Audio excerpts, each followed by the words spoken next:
हिंदी साहित्य क्लास 91। महत्वपूर्ण शब्द। समित, समित का मतलब है शांत हो जाना। तदयुगीन, तदयुगीन का मतलब है उस युग का। शकुन, शकुन का मतलब है अच्छा संकेत। हिंडोला, हिंडोला का मतलब है झूला। ड्योढ़ी, ड्योढ़ी का मतलब है दहलीज। निर्मोक, निर्मोक का मतलब है केचुल के सेंस में। अनंतर, अनंतर का मतलब है किसी के बाद। सलाद्य, सलाद्य का मतलब है प्रशंसनीय। प्रतियुत, प्रतियुत का मतलब है बल्कि या अपितु। आमुख, आमुख का मतलब है भूमिका की शुरुआत में। निकष, निकष का मतलब है कसौटी या प्रतिमान। परीक्षित, परीक्षित का मतलब है टेस्टेड। सांभ, सांभोपाय, सांभोपाय का मतलब है संभव स्थिति में पहुंच जाना। आड़ोपाय, आड़, आड़वोपाय, आड़वोपाय का मतलब है आड़ो स्थिति में पहुंच जाना। संभवोपाय और आड़वोपाय का जो है ये प्रतिभिज्ञान दर्शन में इसके बारे में पढ़ेंगे। अप्रतिम, अप्रतिम का मतलब है बेजोड़। साधर्म, साधमर्य, साधमर्य का मतलब है समानता, दो वस्तुओं में समान धर्म का होना। वैधर्म, वैधर्म का मतलब है विषमता या असमानता। अब देखते हैं संत काव्य और सूफी काव्य में तुलना।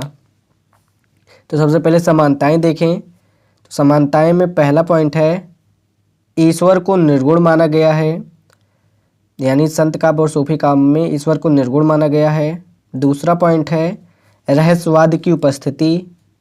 रहस्यवाद में साधनात्मक रहस्यवाद, रहस्यवाद की उपस्थिति है दोनों में, संत काव्य और सूफी काव्य में। कौन सा रहस्यवाद? साधनात्मक रहस्यवाद। कबीर कहते हैं, कबीर का एग्जाम्पल है अवधू गगन मंडल। और सूफी, सूफी का एग्जाम्पल है गणतस, गणतस डॉट डॉट डॉट। भावनात्मक रहस्यवाद में कबीर का एग्जाम्पल है तलफे बिन बालम मोर जिया डॉट डॉट डॉट। और सूफी या जायसी का एग्जाम्पल है देही दिन दिन डॉट डॉट डॉट, यानी दांत वाला एग्जाम्पल है। तीसरा समानताएं में पॉइंट है प्रेम तत्व पर बल। प्रेम तत्व पर बल, कबीर यह घर प्रेम का, खाला का घर नाही। मानुष प्रेम भयो बैकुंठी डॉट डॉट डॉट। चौथा पॉइंट है गुरु की महिमा, जिसमें संत दोनों में गुरु की महिमा है, समानताएं बताई गई है। संत में है गुरु गोविंद दो खड़े डॉट डॉट डॉट, ये वाला एग्जाम्पल। और दूसरा एग्जाम्पल है सदगुरु हमसे रीझ कर। और सूफी में है गुरु सुआ जही पंथ, गुरु सुआ जही पंथ। पांचवा पॉइंट है लोक भाषा का प्रयोग, जिसमें संत में है एग्जाम्पल पंचमेल खिचड़ी, यानी संस्कृत है कूपजल डॉट डॉट डॉट। सूफी में एग्जाम्पल है महावर नीरू डॉट डॉट डॉट। आदि अनंत जस कथा अहे, आदि अनंत जस कथा अहे। छठा पॉइंट है प्रतीकों का अत्यधिक प्रयोग, जिसमें संत या कबीर जो उनका एग्जाम्पल है समुंदर आगी लागी। और सूफी का एग्जाम्पल है तसव्वुफ को साधने के लिए प्रतीकों का प्रयोग। तो ये 6 पॉइंट थे, 6 पॉइंट बोल देता हूँ। पहला पॉइंट है ईश्वर को निर्गुण माना गया है। दूसरा पॉइंट है रहस्यवाद की उपस्थिति। तीसरा पॉइंट है प्रेम तत्व पर बल। चौथा पॉइंट है गुरु की महिमा। पांचवा पॉइंट है लोक भाषा का प्रयोग। छठा पॉइंट है प्रतीकों का अत्यधिक प्रयोग। ये थी 6 पॉइंट समानताएं की। अब हम अंतर देखते हैं संत काव्य और सूफी काव्य में। तो संत काव्य में पहला पॉइंट है दर्शन का अनिश्चित स्वरूप और अद्वैतवाद की प्रमुखता। दर्शन का अनिश्चित स्वरूप और अद्वैतवाद की प्रमुखता। जबकि सूफी काव्य में पहला है सूफी दर्शन की प्रधानता। संत काव्य में दूसरा है साधनात्मक रहस्यवाद केंद्र में, भावात्मक रहस्यवाद गौड़ रूप में। जबकि सूफी काव्य में दूसरा पॉइंट है भावात्मक रहस्यवाद केंद्र में, साधनात्मक रहस्यवाद गौड़ रूप में। संत काव्य में तीसरा पॉइंट है नारी को प्रायः माया के रूप में देखा गया, अंधा हो तो भुजंग, ये वाला एग्जाम्पल देना है। जबकि सूफी काव्य में तीसरा पॉइंट है नारी को खुदा के रूप में देखा गया है, नारी को खुदा के रूप में देखा गया है। नारी का अत्यधिक महत्व, क्योंकि खुदा को स्त्री रूप में देखा गया। संत काव्य में चौथा पॉइंट है वर्ण व्यवस्था या आडंबरों का तीव्र विरोध, वर्ण व्यवस्था या आडंबरों का तीव्र विरोध, यानी काकड़ पाथर जोड़ के ... जबकि सूफी काव्य में चौथा पॉइंट है इस पर अधिक चर्चा नहीं हुई, यानी वर्ण व्यवस्था या आडंबर पर अधिक चर्चा नहीं हुई। संत काव्य में पांचवा पॉइंट है प्रकृति को कम महत्व, जिसमें शंकराचार्य का प्रभाव है जगत मिथ्या, यानी अंतर्मुखी, जगत मिथ्या ... यानी अंतर्मुखी रहस्यवाद। जबकि सूफी काव्य में पांचवा पॉइंट है प्रकृति को अत्यधिक महत्व, जिसमें सूफी दर्शन है, सूफी दर्शन का प्रभाव है, सूफी दर्शन जगत ईश्वर की ही अभिव्यक्ति, जगत ईश्वर की ही अभिव्यक्ति, यानी बहिर्मुखी रहस्यवाद। संत काव्य में छठा पॉइंट है मुक्तक काव्य की प्रधानता, यानी सहज कवि बहुत योजना के साथ कविताएं नहीं लिखते। सूफी काव्य में छठा पॉइंट है प्रबंध काव्यों की बहुलता, यानी सजग कवि, जायसी मूलता कवि हैं। मोहम्मद कवि ... आंसू। संत काव्य में सातवां पॉइंट है सधुक्कड़ी या पंचमेल खिचड़ी का प्रयोग। जबकि सूफी काव्य में सातवां पॉइंट है ठेठ अवधि, यानी ठेठ अवधि का प्रयोग। तो ठेठ अवधि यानी अवधि का अर्धान जायसे के लिए, अवधि का अर्धान जायसे के लिए। अब हम देखते हैं राम काव्य और कृष्ण काव्य में तुलना। तो सबसे पहले समानताएं देखें। तो समानताएं में पहला पॉइंट है ईश्वर के सगुण रूप पर बल, ईश्वर के सगुण रूप पर बल, कहीं कहीं निर्गुण का विरोध तथा कहीं कहीं समन्वय भी। राम काव्य में एग्जाम्पल है जाहि मुनि वेद ध्यान ... निर्विरोध में एग्जाम्पल है तुलसी अलख ही का लखे, राम नाम जपु नीच। ठीक। कृष्ण काव्य में एग्जाम्पल है जो यह लीला ... सगुण का है, और निर्गुण में है निर्गुण कौन देश को बासी, ये निर्गुण का विरोध इसमें है। निर्गुण सगुण समन्वय, निर्गुण सगुण समन्वय में एग्जाम्पल है वेद उपनिषद जासु कौ ... और दूसरा एग्जाम्पल है अगुनहि सगुनहि नहीं कछु भेदा। ठीक। समानताएं में दूसरा पॉइंट है वैष्णववाद तथा अवतारवाद का समर्थन। तीसरा पॉइंट है साध्य भक्ति या निष्काम भक्ति, जिसे सायुज्य भक्ति भी बोलते हैं। चौथा पॉइंट है राजनीतिक व्यंग्य, जिसमें राम काव्य में एग्जाम्पल है गोढ़ गंवार ... साम न दाम ... अगला एग्जाम्पल है जासु राज प्रजा भिकारी ... कृष्ण काव्य में एग्जाम्पल है हरि है राजनीत पढ़ आए ... जोग संदेश पठाए। पांचवा पॉइंट है समानताओं में योग मार्ग का विरोध, जिसमें राम काव्य में एग्जाम्पल है गोरख जगायो जोग ... भक्ति भगायो भोग। कृष्ण काव्य में एग्जाम्पल है आपनु केली करत कुब्जा संग ... छठा समानताओं में पॉइंट है लोक भाषा का प्रयोग, जिसमें राम काव्य में है ब्रज और अवधि, कृष्ण काव्य में है ब्रज। सातवां पॉइंट है संगीतात्मकता की सघन उपस्थिति, लगभग हर छंद किसी न किसी राग पर आधारित है। 8वां पॉइंट है, दोनों काव्य धाराओं का आज भी व्यापक लोक प्रभाव है। ठीक, अब से पॉइंट में बात करें समानताओं की, तो पहला पॉइंट था ईश्वर के सगुण रूप पर बल, कहीं कहीं निर्गुण का विरोध तथा कहीं कहीं समन्वय भी। दूसरा पॉइंट था वैष्णववाद तथा अवतारवाद का समर्थन। तीसरा पॉइंट है साध्य भक्ति या निष्काम भक्ति। चौथा पॉइंट है राजनीतिक व्यंग्य। पांचवा पॉइंट है योग मार्ग का विरोध। छठा पॉइंट है लोक भाषा का प्रयोग। सातवां पॉइंट है संगीतात्मकता की सघन उपस्थिति। और आठवां पॉइंट है दोनों काव्य धाराओं का आज भी व्यापक लोक प्रभाव है। अब अंतर देखते हैं राम काव्य और कृष्ण काव्य में। तो राम काव्य में पहला पॉइंट है मुख्यतः दास्य भक्ति। राम सो बड़ो हो कौन ... मोसो कौन छोटो, ये वाला एग्जाम्पल। कृष्ण काव्य में पहला पॉइंट है प्रेमा भक्ति, यानी उर्मे माखन चोर गड़े ... राम काव्य में दूसरा पॉइंट है विशिष्टा दैत्यवाद का प्रभाव। और कृष्ण काव्य में दूसरा पॉइंट है शुद्धा दैत्यवाद का प्रमुख प्रभाव। राम काव्य में तीसरा पॉइंट है लोक मंगल की साधनावस्था का काव्य। लोक मंगल की साधनावस्था का काव्य। कृष्ण काव्य में तीसरा पॉइंट है प्रायः लोक मंगल की सिद्धावस्था का काव्य।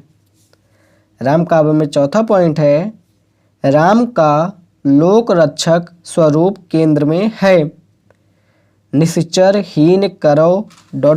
सुख दीन। कृष्ण काव्य में चौथा पॉइंट है लोक रंजक रूप केंद्र में है।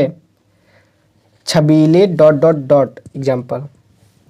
राम काव्य में पांचवा पॉइंट है नारी के प्रति परंपरागत दृष्टिकोण की प्रधानता। नारी स्वभाव ... 8 अवगुण। जबकि कृष्ण काव्य में पांचवा पॉइंट है नारी स्वतंत्रता की पहली गूंज हिंदी साहित्य में यहीं दिखाई देती है। यानी डंके की चोट पर प्रेम करती नायिकाएं अपने घर का पर्दा कर ले ... मीरा बाई का लिखना है। उधो मन्ना भय 10-20, ये गोपियों का है ... वो एग्जाम्पल देना है। राम काव्य में छठा पॉइंट है वर्ण व्यवस्था के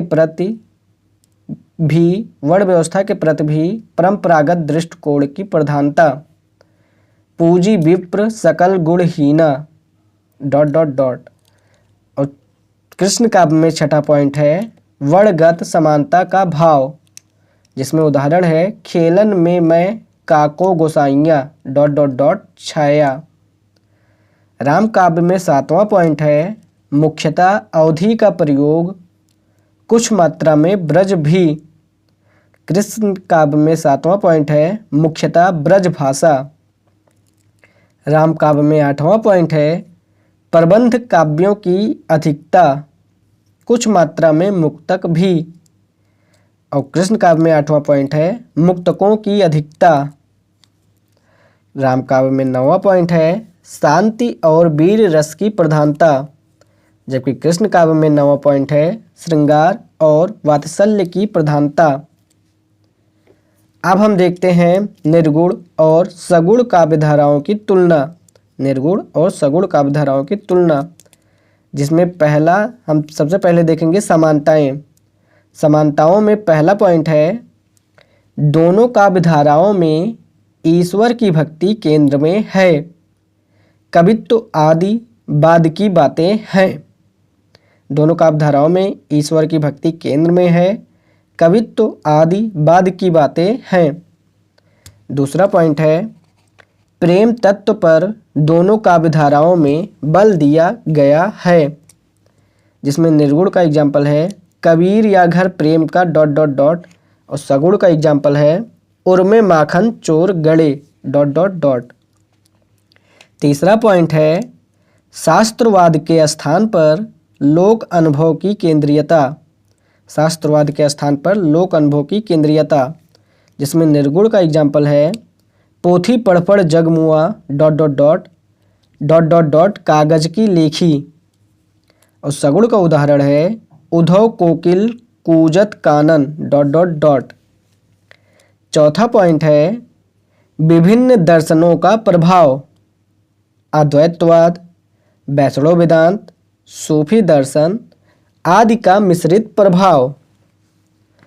और पांचवा पॉइंट है समन्वयवादी जीवन दृष्टि, जिसमें कबीर फटकार लगाते हैं, जायसी तार यानी हिंदू मुस्लिम समन्वय करते हैं, तुलसी हिंदुओं के भीतर समन्वय करते हैं, और सूर जो हैं वो विभिन्न जातियों का समन्वय करते हैं। छठा पॉइंट है गुरु का महत्व सभी परंपराओं में, जिसमें सूर पर जो है वो लभ का प्रभाव है, काहे घियात हो डॉट डॉट डॉट। सातवां पॉइंट है सामाजिक विषमताओं पर चोट, जिसमें निर्गुण में कबीर का उदाहरण है जाति भेद हिंदू मुसलमान, जो तू बाभन डॉट डॉट डॉट, हिंदू कहत राम हमारा डॉट डॉट डॉट। सगुण में तुलसी का उदाहरण है खेती न किसान को डॉट डॉट डॉट, और मेरी जाति पात न डॉट डॉट डॉट। आठवां पॉइंट है लोक प्रसिद्ध कथाओं और मिथकों का प्रयोग। और नौवां पॉइंट है सांसारिक सुखों के प्रति विरक्ति का भाव। निर्गुण में कबीर का एग्जाम्पल है साईं उतना दीजे कुटुंब समाए डॉट डॉट डॉट, यह संसार कागज की पुड़िया डॉट डॉट डॉट। सगुण में तुलसी का उदाहरण है जो जगदीश डॉट डॉट डॉट, मांग के खौबो मसीद के सोबो डॉट डॉट डॉट। और सगुण में ही सूर का उदाहरण है मेरी कौन गति ब्रजनाथ डॉट डॉट डॉट। निर्गुण में जायसी का उदाहरण है फूल मरे पर मरे न बासु डॉट डॉट डॉट। 10वां पॉइंट है प्रकृति का महत्व, जिसमें संत कबीर का उदाहरण है लाली मेरे लाल की डॉट डॉट डॉट। कृष्ण में सूरदास का उदाहरण है Madhuban dot dot dot dot dot dot दुखारी गाय। राम तुलसी का एग्जाम्पल है हे खगमृग डॉट डॉट डॉट। 11वां पॉइंट है लोक भाषा का प्रयोग, जिसमें कबीर का उदाहरण है संस्कृत है कूप जल डॉट डॉट डॉट।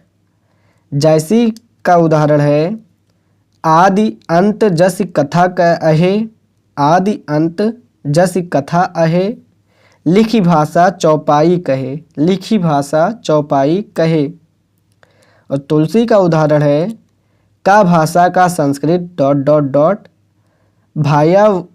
भया करवी में डॉट डॉट डॉट।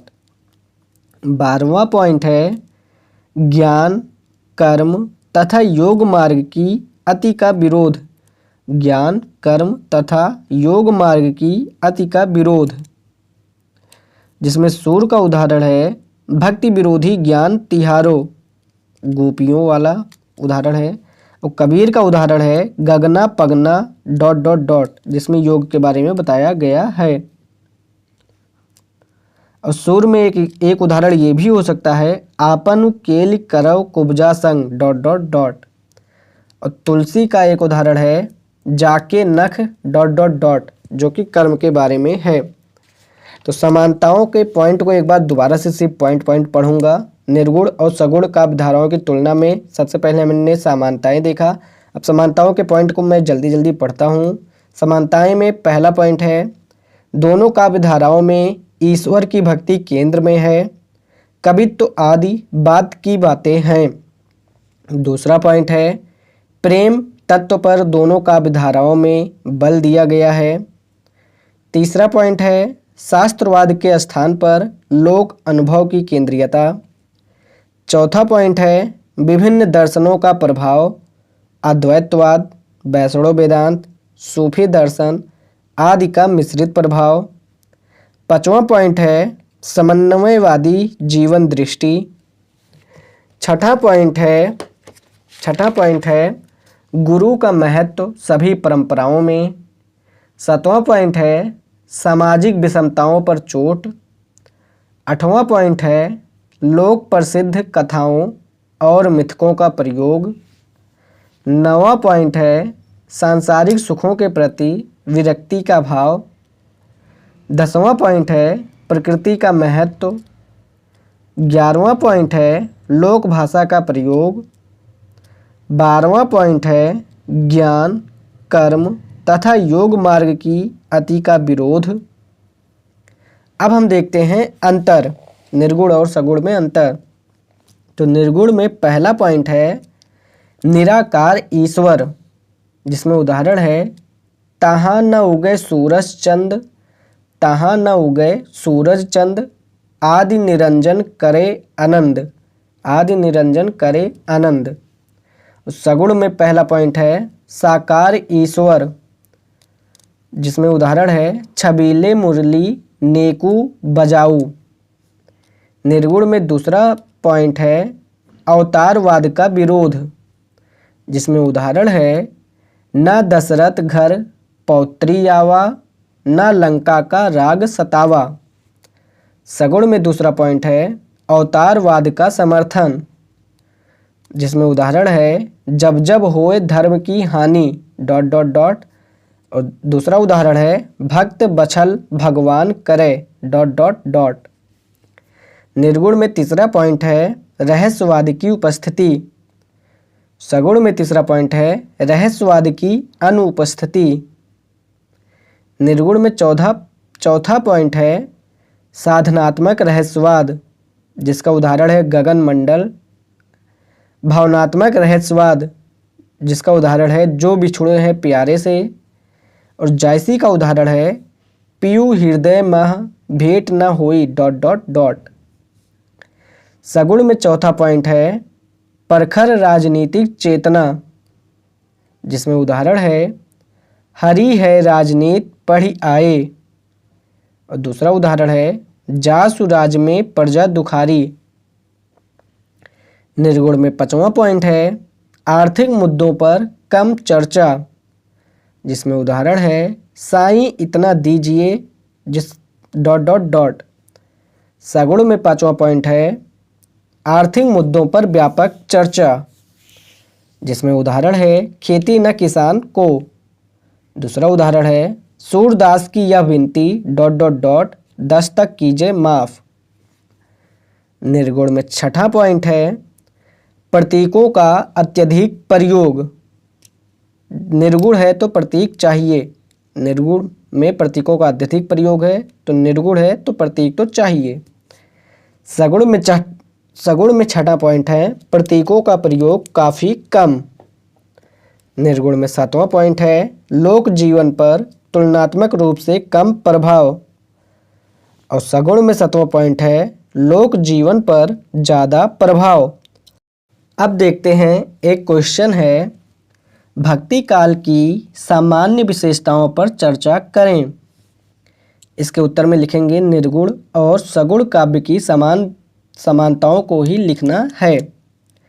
फिर एक और क्वेश्चन है भक्ति काल का साहित्य मध्यकालीन सामंती समय को रचना के स्तर पर चुनौती देता है, अथवा भक्ति साहित्य सामाजिक, सांस्कृतिक या नवजागरण या लोक जागरण का साहित्य है। तो इसके उदाहरण में क्या लिखेंगे?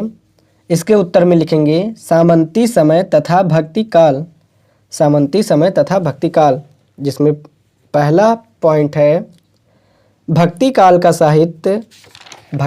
साहित्य भारतीय इतिहास के उस दौर में रचा गया जिसे राजनीतिक, सामाजिक और आर्थिक सभी दृष्टियों से सामंतवाद का चरम युग कहा जा सकता है।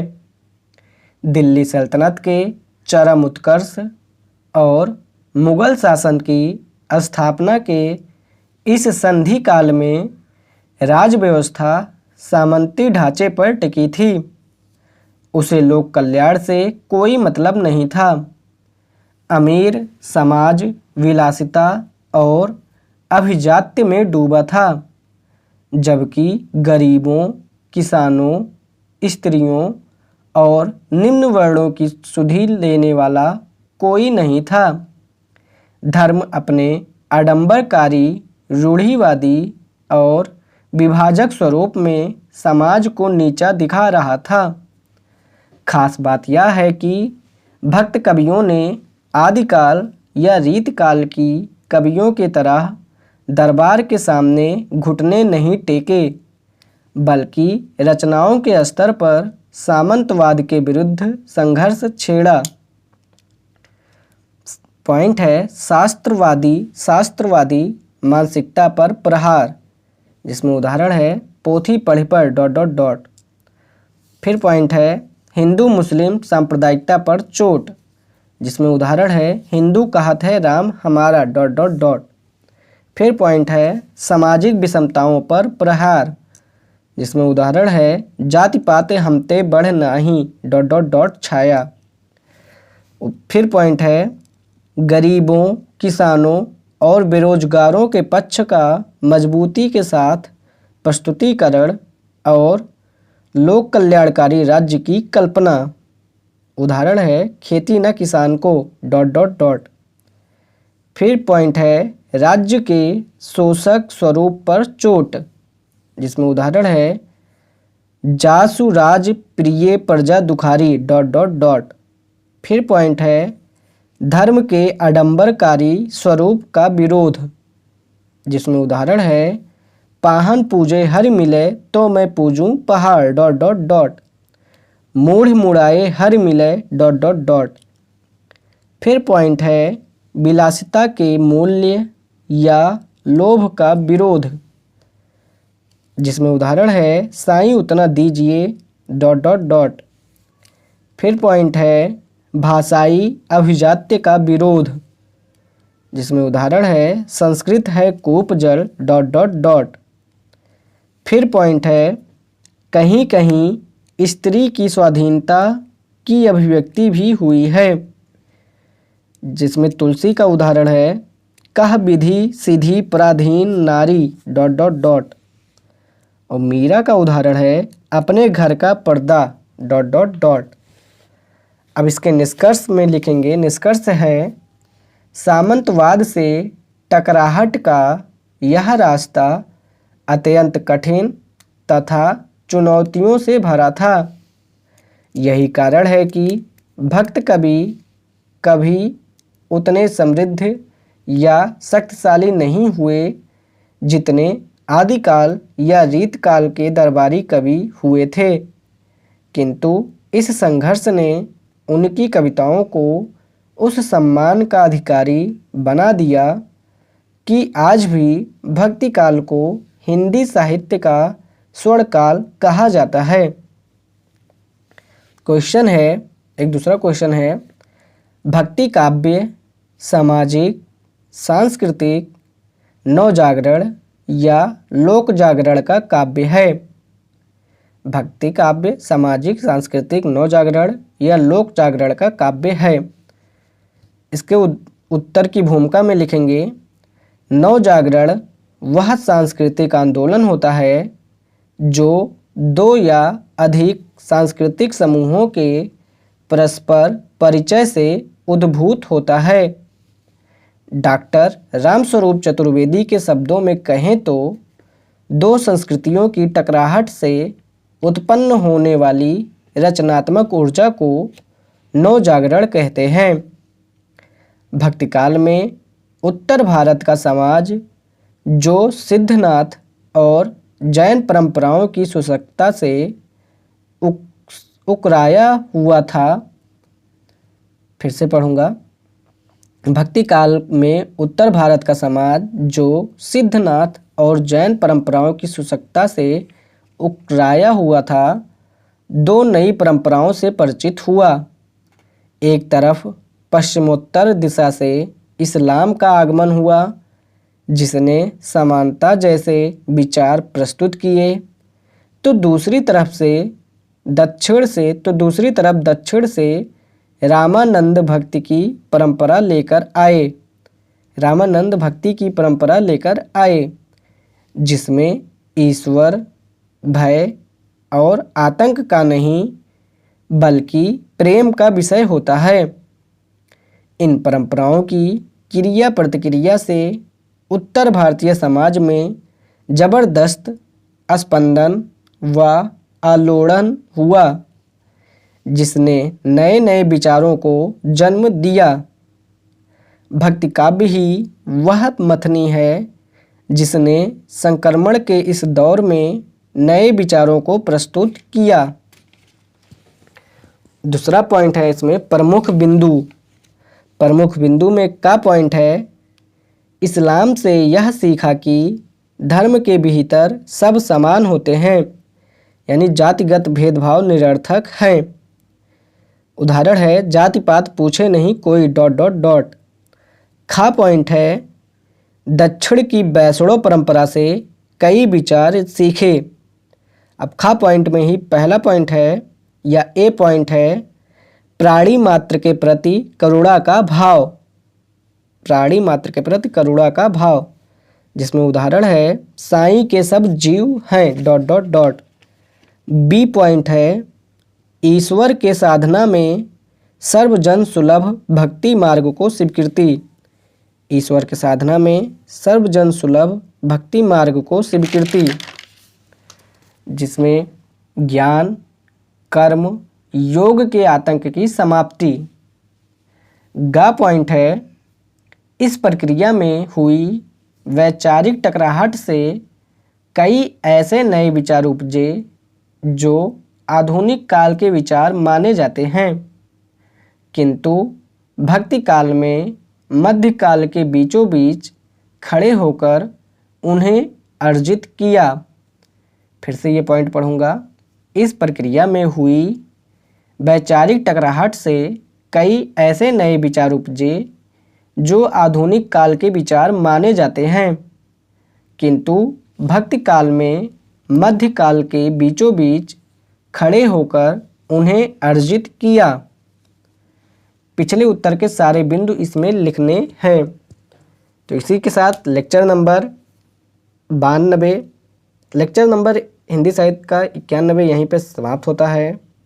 हिंदी साहित्य क्लास 92 भक्ति आंदोलन यानी अखिल भारतीय आंदोलन।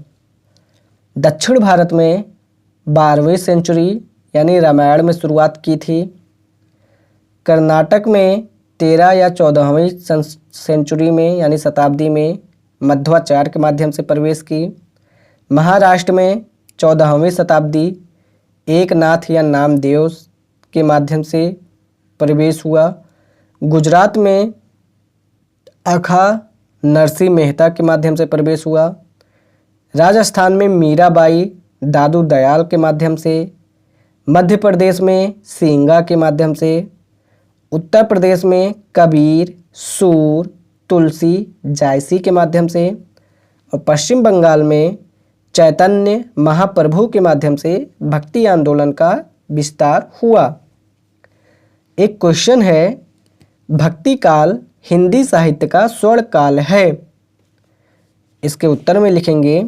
उत्तर में पहला पॉइंट है साहित्य के इतिहास में उसी काल को स्वर्ण काल माना जाना चाहिए जिसमें संवेदना और शिल्प दोनों स्तरों पर नए और प्रासंगिक प्रतिमान गढ़े हों, जिस साहित्य ने अपने समय के जटिल प्रश्नों से मुठभेड़ की हो, प्रतिमानवीय परंपराओं और रूढ़ियों को चुनौती दी हो, प्रगतिशील जीवन दृष्टि प्रस्तावित की हो, लोक जीवन की बेहतरी के लिए गंभीर प्रयास किया हो और शिल्प के स्तर पर श्रेष्ठ तथा नवाचार प्रयोग किए हों, उसी युग को स्वर्णकाल कहा जाना चाहिए।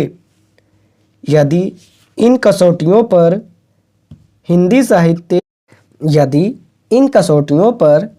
हिंदी साहित्य इतिहास के विभिन्न युगों को कस कर देखें तो भक्ति काल निसंदेह स्वर्णकाल सिद्ध होता है। दूसरा पॉइंट है संवेदना के स्तर पर भक्ति काल की महानता सिद्ध करें, जिसमें सांप्रदायिकता, गरीबी, वर्ण व्यवस्था, प्रगतिशील दृष्टि आदि का उदाहरण देना है। तीसरा पॉइंट है शिल्प भक्ति काल शिल्प के स्तर पर भी सर्वश्रेष्ठ काल है।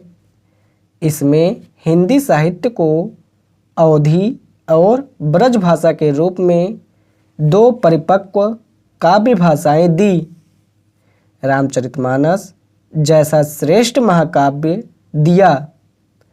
वाग्वैदग्ध्य, अलंकारों, संगीतात्मकता और बिंबों के स्तर पर किसी भी अन्य युग से बेहतर कविताएं दी और सूफी काव्य में मौलिक किस्म के प्रबंध काव्य तथा संत व कृष्ण काव्य में मुक्तकों के अप्रतिम उदाहरण दिए। कुल मिलाकर यह मानने में अतिशयोक्ति नहीं है कि भक्ति काल हिंदी साहित्य का सर्वश्रेष्ठ या स्वर्ण काल है, जहाँ आदिकाल और रीतकाल की अधिकांश कविताएं दरबार के प्रति जवाबदेह रहीं, वहीं भक्ति काल की जवाबदेही सामान्य जनता के प्रति है। आधुनिक काल की कुछ धाराएं पुनः उम्मीद जगाती हैं, किंतु अभी तक भक्ति काल का पलड़ा ही भारी दिखता है। क्वेश्चन है, भक्तिकालीन साहित्य में लोक जीवन का चित्रण, जिसके उत्तर की भूमिका है भक्ति काल के कवि लोक जीवन से ही उठे हैं, दरबारी नहीं हैं, अतः स्वाभाविक है कि लोक जीवन के चित्र लगातार दिखते हैं। पहला पॉइंट है संत काव्य। काव्य में है जहाँ जहाँ जुलाहों के जीवन का प्रसंग है, जिसका उदाहरण है सतगुरु है रंगरेज, चुनर मोरी रंग डाली। एक और उदाहरण है मन न रंगाए, रंगाए जोगी कपड़ा। एक और उदाहरण है दुल्हन गावहीं मंगल चाहती। एक और उदाहरण है काकड़ पाथर या पोथी पढ़ डॉट डॉट, ये वाला एग्जाम्पल। दूसरा पॉइंट है सूफी काव्य। सूफी काव्य जो है इसमें पद्मावत में लोक तत्व वाला उत्तर लिखें। तीसरा पॉइंट है कृष्ण काव्य, जिसमें उदाहरण है धेनु दुहत डॉट डॉट डॉट एक धार और खेलन वाला उदाहरण। चौथा पॉइंट है राम काव्य। राम काव्य में है बेरोजगारी का वर्णन, यानी जिसका उदाहरण है खेती न किसान को डॉट डॉट डॉट। दूसरा है अकाल वर्णन, जिसका उदाहरण है कली 12 बार डॉट डॉट डॉट। और तीसरा है परिवार, जिसका उदाहरण है कौशल्या सासू डॉट डॉट डॉट मान मद नाही। ठीक, अब देखते हैं जो यूपीएससी में क्वेश्चन पूछे गए हैं उसके उत्तर के संकेत को, उन प्रश्नों के उत्तर के संकेत को। तो क्वेश्चन नंबर 4 का उत्तर के संकेत में लिखेंगे, यानी उत्तर में लिखेंगे। पहला पॉइंट है उत्तर में राम के चरित्र में प्रगतिशीलता, जिसमें सबरी, केवट, शंभु को छोड़ दिया। दूसरा पॉइंट है प्रबंध कौशल का हिंदी साहित्य का सर्वश्रेष्ठ उदाहरण, यानी मार्मिक स्थलों की पहचान, जिसमें जनक वाटिका में राम सीता का देखना, चित्रकूट सभा, वन गमन। तीसरा पॉइंट है हिंदी का सबसे महान महाकाव्य। चौथा पॉइंट है सामाजिक, आर्थिक, राजनीतिक समस्याओं से टकराहट, जिसमें दैविक डॉट डॉट डॉट, अल्प मृत्यु डॉट डॉट डॉट ये उदाहरण देना है। पांचवा पॉइंट है भाषा का समन्वयकारी रूप, जिसमें लोक भाषा अवधी तथा संस्कृत दोनों की मिठास विद्यमान है। और छठा पॉइंट है तुलना। तुलना है पृथ्वीराज रासो कामायनी। ठीक, अब यूपीएससी में जो क्वेश्चन नंबर 5 है उसका उत्तर देखते हैं। तो इसके उत्तर में पहला पॉइंट है कन्हावत जायसी की रचना है, जो पहले नहीं उपलब्ध थी, अब हो गई। यह सीधे सीधे कृष्ण भक्ति की कविता है, जिसमें कृष्ण का जीवन चरित्र वर्णित किया गया है। जायसी को प्रायः सूफी कवि माना जाता है और सूफी कवियों से अपेक्षा होती है कि वे कथा के प्रतीकों के माध्यम से तसव्वुफ़ की बात करें। कन्हावत में तसव्वुफ़ का दूर दूर तक कोई संदर्भ नहीं है। इससे शाही का यह नज़रिया प्रमाणित होता है कि जायसी मूलतः सूफी नहीं थे, बल्कि समाज में प्रेम घोलने वाले कवि थे। तीसरा पॉइंट है, कन्हावत के कारण जायसी मुस्लिम कवियों की उस परंपरा में शामिल होते हैं जिसने कृष्ण भक्ति परंपरा में हिस्सेदारी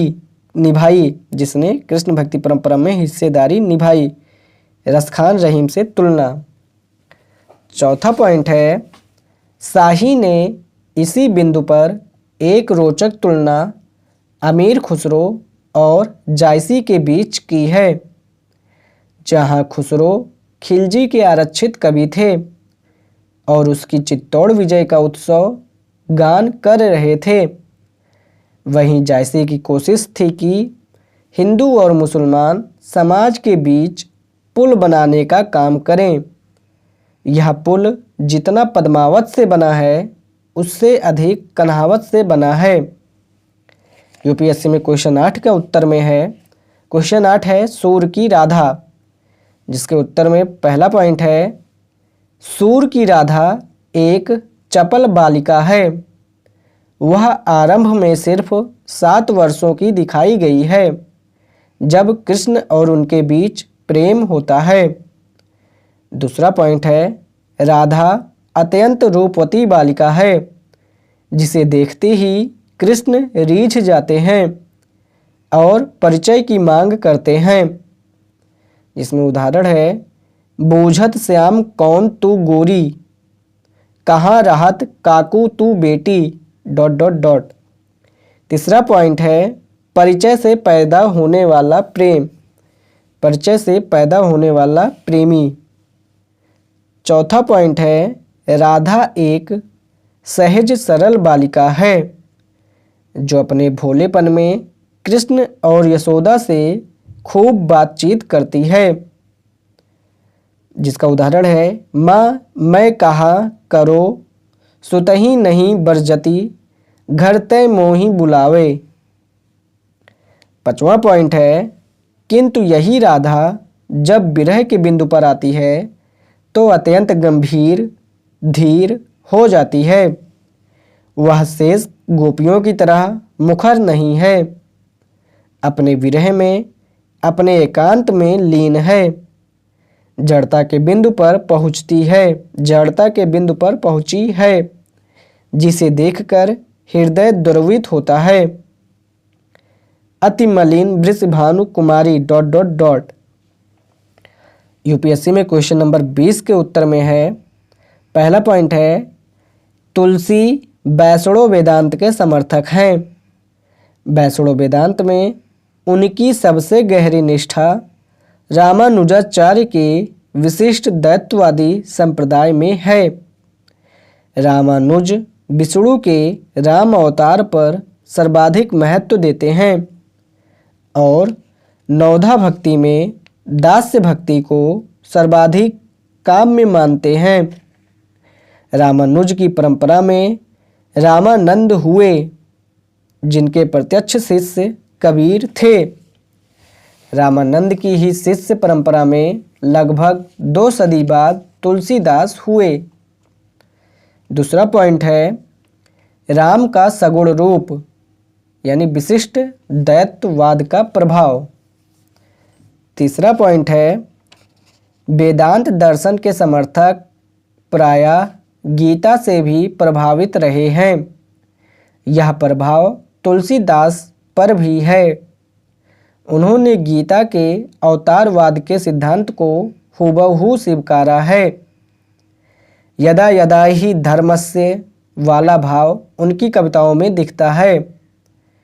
पारित्रणाय साधु नाम, जब जब होए धर्म की हानि ... चौथा पॉइंट है, रामानंद की संपूर्ण परंपरा पर अद्वैतवाद का प्रभाव भी रहा है, क्योंकि उनका आधारभूत ग्रंथ आध्यात्म रामायण है, जिसमें अद्वैतवाद का दर्शन घुला हुआ है।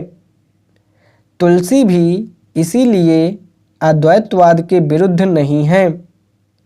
उसे यथासंभव अपने दर्शन में समन्वित कर लेते हैं। वे सगुण ब्रह्म के साथ निर्गुण ब्रह्म को भी उतना ही सम्मान देते हैं। उदाहरण है अगुण नहीं सगुण नहीं, नहीं कछु भेदा। 5वां पॉइंट है योग दर्शन को स्वीकार नहीं करते। उदाहरण है गोरख जगायो जोग ... 6ठा पॉइंट है तुलसी का सामाजिक दर्शन मुख्यतः कौटिल्य और मनु से प्रभावित है। कौटिल्य ने अपने अर्थशास्त्र में वर्णन साप्तांग सिद्धांत में राजा को सर्वशक्तिशाली बनाते हुए चेतावनी दी थी कि वह प्रजा को दुखी न करे, क्योंकि प्रजा के कोप से कोई नहीं बचा सकता। ऐसा लगता है कि तुलसी अपने कलयुग वर्णन में इसी विचार का भावानुवाद कर रहे हैं। जासुराज प्रिय प्रजा दुखारी ... नरक अधिकारी। 7वां पॉइंट है उनके वर्ण व्यवस्था और नारी संबंधी विचारों पर मनु का प्रभाव पड़ता है और इन्हीं विचारों के कारण आज वे घेरे में हैं। यूपीएससी में क्वेश्चन नंबर 24 का उत्तर है। क्वेश्चन नंबर 24 है भक्ति काल की प्रासंगिकता, जिसके उत्तर में पहला पॉइंट है अपने समस्याओं पर चोट की, यानी वर्ण व्यवस्था, भाषाई अभिजात्य, विलासिता, धर्म के सहज रूप की स्थापना, रूढ़िवादिता तथा आडंबरों का विरोध। दूसरा पॉइंट है नजरिया, शास्त्रों के स्थान पर अनुभव तथा तर्कों का महत्व, यानी आखन देखी ... लोक जीवन की समस्याओं से जुड़े रहना। तीसरा पॉइंट है शिल्प के स्तर पर कई ऐसे प्रयोग किया जैसे आज तक के कवि सीख कर करते हैं, मतलब जैसे आजकल के कवि सीख कर करते हैं। जैसे पटकथा लिखने के लिए रामचरितमानस को पढ़ना। जयदीप साहनी। यूपीपीसीएस में क्वेश्चन नंबर 4 है। क्वेश्चन नंबर 4 है कबीर के सामाजिक चिंतन की आधुनिकता। कबीर के सामाजिक चिंतन की आधुनिकता, जिसके उत्तर में पहला पॉइंट है आधुनिकता का अर्थ है तार्किक एवं भाषाई। फिर से बोलता हूँ, आधुनिकता का अर्थ है तार्किक एवं अनुभवी नजरिए से सत्य की पड़ताल करना, परलोक के स्थान पर इहलोक को केंद्र में रखना और आधुनिक काल में विकसित हुए मूल्यों जैसे समानता, स्वतंत्रता, न्याय को महत्व देना। कबीर इन सभी कसौटियों पर आधुनिक नज़र आते हैं। कबीर इन सभी कसौटियों पर आधुनिक नज़र आते हैं। दूसरा पॉइंट है कागज लेखिन नहीं आखिन देखी ... तीसरा पॉइंट है इहलौकिक सामाजिक जीवन की विद्रूपताओं पर चोट, सांप्रदायिकता, जातिवाद, आडंबर।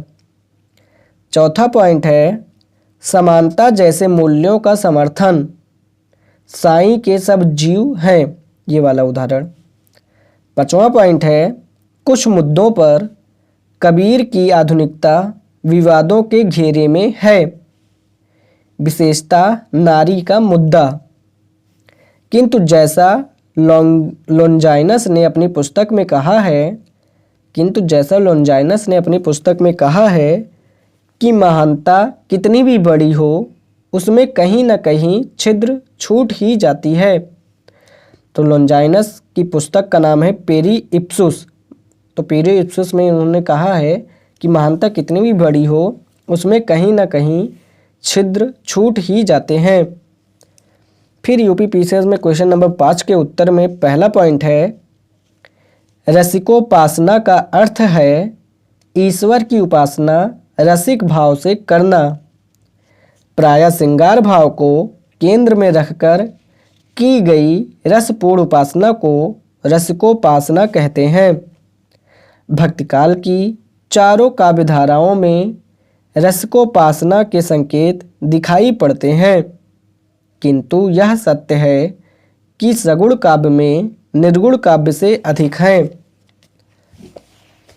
दूसरा पॉइंट है, कृष्ण काव्य में रसिकोपासना की प्रवृत्ति प्रबल रही है और इसका मुख्य कारण जयदेव, चंडीदास, राजाहाल और विद्यापति की वह पूर्व परंपरा है जिसमें कृष्ण और राधा की श्रृंगारिक चेष्टाओं को अत्यधिक खुलेपन के साथ दिखाया जाता रहा है।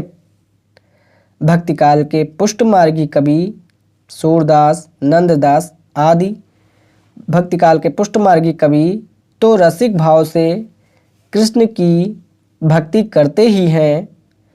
राधा वल्लभ संप्रदाय और सखी संप्रदाय ने भी इसमें बड़ी भूमिका निभाई है। उदाहरण है, धेनु दुहत ... निस्दिन बरसन नैन हमारे ... मीरा तो कृष्ण को पति मानकर इस कदर विद्रोही हो गई हैं कि उन्होंने लोकलाज की चिंताओं को भी तज दिया है। लोकलाज कुल कानी ... अपने घर का पर्दा ... बौरानी। तीसरा पॉइंट है, राम काव्य धारा प्रायः मर्यादापूर्ण रही है और उसमें दास्य भक्ति का प्रभुत्व रहा है। तुलसी ने एकाध स्थान पर बेहद सांकेतिक रूप में राम और सीता के मध्य श्रृंगार की ऐसी कल्पनाएं की हैं जिनमें रसिकता का भाव देखा जा सकता है। करत बत कहीं ... किंतु राम काव्य में कुछ ऐसे कवि हुए हैं जिन्होंने राम और सीता की भक्ति में भी रसिकता का समावेश किया। ऐसे कवियों में रामचरण दास अग्रणी हैं और प्रयागदास जैसे अन्य कवि भी शामिल हैं। उदाहरण है, मीन के आगे ... सखा। अब यूपी पीसीएस में क्वेश्चन नंबर 8 है, कृष्ण काव्य की प्रासंगिकता, जिसके उत्तर में पहला पॉइंट है, वात्सल्य का विश्व का सर्वश्रेष्ठ काव्य। दूसरा पॉइंट है, श्रृंगार के संयोग और वियोग के सभी पक्षों का महासागर। तीसरा पॉइंट है, भक्ति की सहजता को महत्व, यानी ज्ञान, योग का खंडन, आडंबरों का विरोध।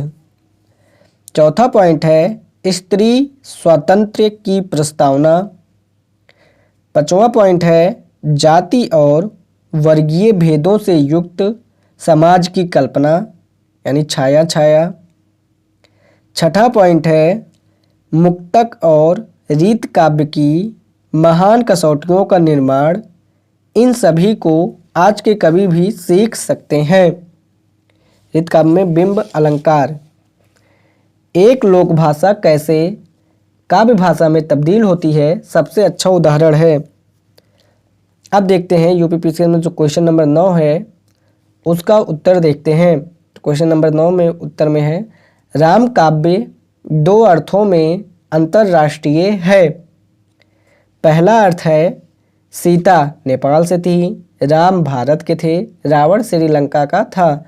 कथा अपने आप में तीनों राष्ट्रों के समाज को जोड़ती है। और दूसरा अर्थ है, गिरिमिटिया मजदूर कई देशों में फैल गए, मॉरिशस, फिजी, विर्जदाद, टोबैको, सूरीनाम, गुयाना।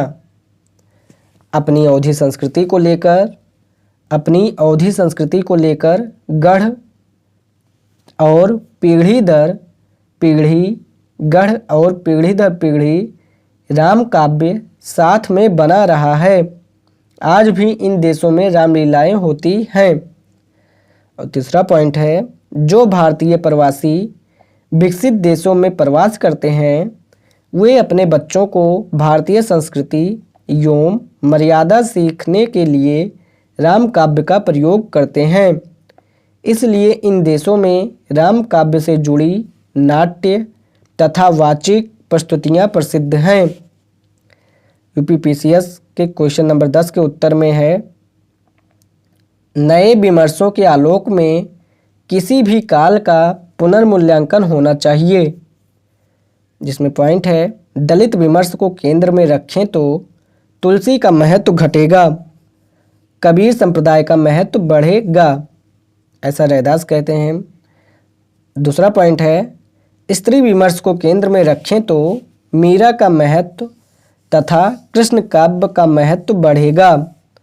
उदाहरण है, उधो मन्ना भये 10-20 ... और अगला पॉइंट है, आदिवासी विमर्श को केंद्र में रखें तो राम काव्य में ऐसे चरित्रों का महत्व बढ़ेगा जो जनजातीय हैं। उदाहरण है, भये सब साधु की रात मिगलनी या मिरालनी।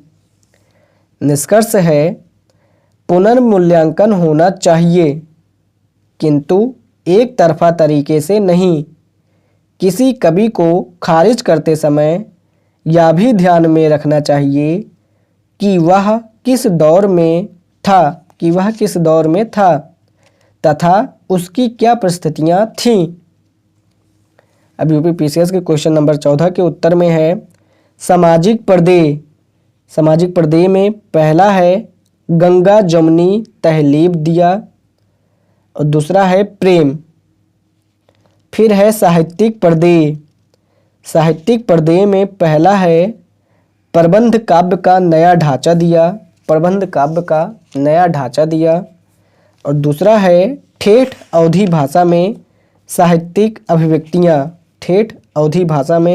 साहित्यिक अभिव्यक्तियाँ और तीसरा है कथानक रूढ़ियों का विकास और चौथा है लोक कथाओं का नया प्रस्तुतिकरण। तो इसी के साथ लेक्चर नंबर 92 हिंदी साहित्य का यहीं पे समाप्त होता है। हिंदी साहित्य क्लास 93 महत्वपूर्ण शब्द। अभिपसा का मतलब है गहरी इच्छा। इप्सा का मतलब है इच्छा। लिप्सा का मतलब है लोभ। निरीक्षण यानी ऑब्जर्वेशन का मतलब है वर्तमान काल से संबंधित। परीक्षण यानी एग्जामिनेशन का मतलब है भूतकाल की चीज़ों का भविष्य काल में मूल्यांकन। इक्षण का मतलब है देखना। समीक्षा का मतलब है सम्यक रूप से देखना। निश्रित का मतलब है निकालना। सादृश्य का मतलब है एक दूसरे के समान होना। साधर्म का मतलब है एक दूसरे के समान गुण होना, जिसमें साधर्म बड़ा है और उसके अंदर है सादृश्य। और एक है साधर्म का ही मतलब है एक दूसरे के धर्म या गुण से समान होना। अब हम देखते हैं रीतकाल। रीतकाल है 1650 से 1850 ईस्वी।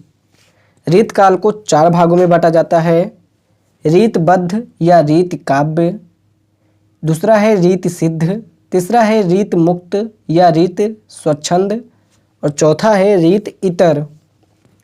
रीतबद्ध या रीत काव्य में पॉइंट है लक्षण ग्रंथ परंपरा। अगला पॉइंट है रीत कवियों का आचार्यत्व। अगला पॉइंट है केशोदास। अगले पॉइंट है पद्माकर। अगला पॉइंट है देव और अगला पॉइंट है भूषण। यानी रीतबद्ध या रीत काव्य में लक्षण ग्रंथ परंपरा, रीत कवियों का आचार्यत्व, केशोदास, पद्माकर, देव, भूषण हैं। फिर आता है रीति सिद्ध। रीति सिद्ध में पॉइंट है रीति से बंधे नहीं हैं। रीति सिद्ध में पॉइंट है रीति से बंधे नहीं हैं, पर इनकी कविताएं रीति को सिद्ध करती हैं। अगला पॉइंट है लक्षण ग्रंथ परंपरा में परिभाषा की बिंदु को छोड़कर सारे बिंदु समाहित हैं। इस काव्यधारा में लक्षण ग्रंथ परंपरा में परिभाषा के बिंदु को छोड़कर सारे बिंदु समाहित हैं इस काव्यधारा में। तीसरा पॉइंट है बिहारी लाल। इसके उदाहरण है बिहारी लाल। तीसरा आता है रीति मुक्त या रीति स्वच्छंद, जिसमें ये दरबार में ही थे, प्यार श्रृंगार पर लिखते थे, प्रामाणिक बात थी, विरह संयोग की अपेक्षा विरह ज़्यादा था, इनमें घनानंद, बोधा, आलम, ठाकुर, द्विजदेव का नाम आता है। उसके बाद है रीति इतर। रीति इतर में पहला पॉइंट है भक्ति काल की चार धाराएं। भक्ति काल की चार धाराएं गौड़ रूप में। दूसरा पॉइंट है नीति काव्य। नीति काव्य में स्वतंत्र, नीति काव्य मतलब स्वतंत्र है। इसमें नाम है बृंद कवि का और गिरधर कविराय का। तीसरा पॉइंट है वीर काव्य। वीर काव्य में मुगलों के विरुद्ध राजाओं के कवि, मुगलों के विरुद्ध राजाओं के कवि, जिसमें नाम है भूषण, लाल कवि, गुरु गोविंद सिंह। ठीक, अब हम देखते हैं रीति शब्द से अभिप्राय। तो रीति का मतलब है, एक मतलब है परंपरा के अनुकरण के अर्थ में। रीत का एक मतलब है परंपरा के अनुकरण के अर्थ में। और आचार्य वामन ने रीत को रीता, रीत विशिष्ट पद रचना, रीति विशिष्ट पद रचना यानी पद से रीत को निकला बताया है। और लक्षण ग्रंथ परंपरा जो है, लक्षण या परिभाषा, उदाहरण, ये पद में है। ठीक, इसके बारे में अभी और बाद में पढ़ा जाएगा।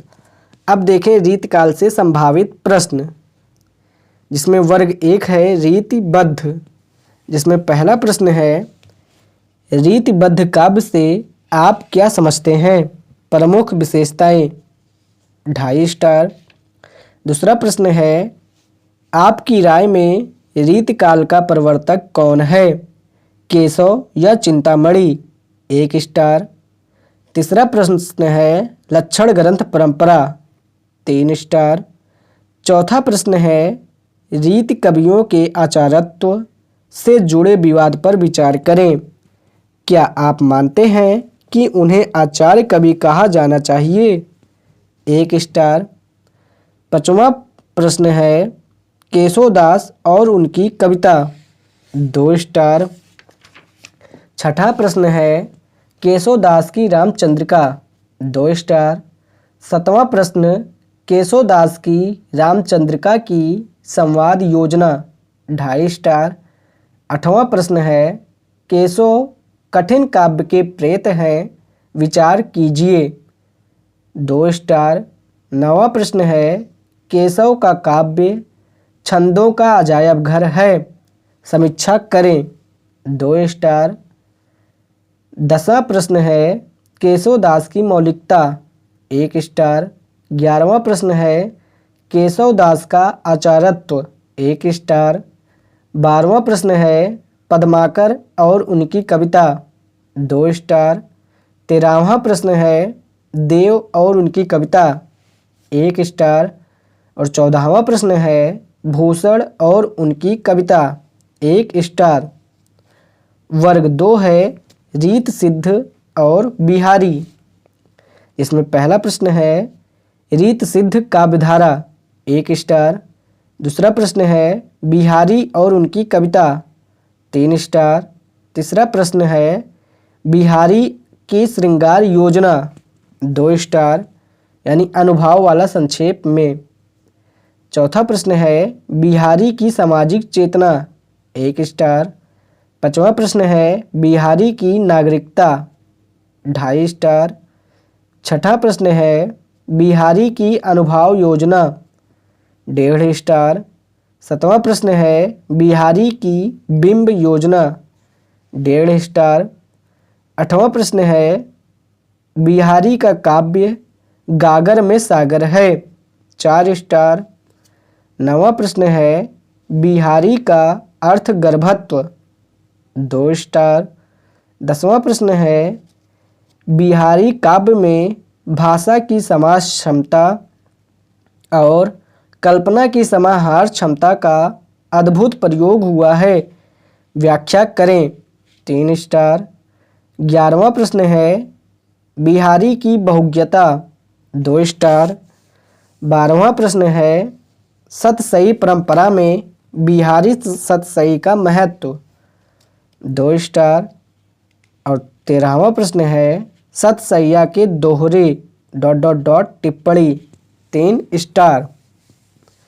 वर्ग 3 है रीत मुक्त, जिसमें पहला प्रश्न है रीत मुक्त काव्यधारा की विशेषताएं बताइए, रीत मुक्त काव्यधारा की विशेषताएं बताइए, 5 स्टार। दूसरा प्रश्न है घनानंद और उनकी कविता, 3 स्टार। तीसरा प्रश्न है घनानंद प्रेम के पीर की कवि हैं, समझाइए, 3 स्टार। वर्ग 4 है रीति इतर, जिसमें पहला प्रश्न है रीतिकालीन भक्त काव्य, 1 स्टार। दूसरा प्रश्न है रीतिकालीन नीति काव्य, 2 स्टार। तीसरा प्रश्न है रीतिकालीन वीर काव्य, 2 स्टार।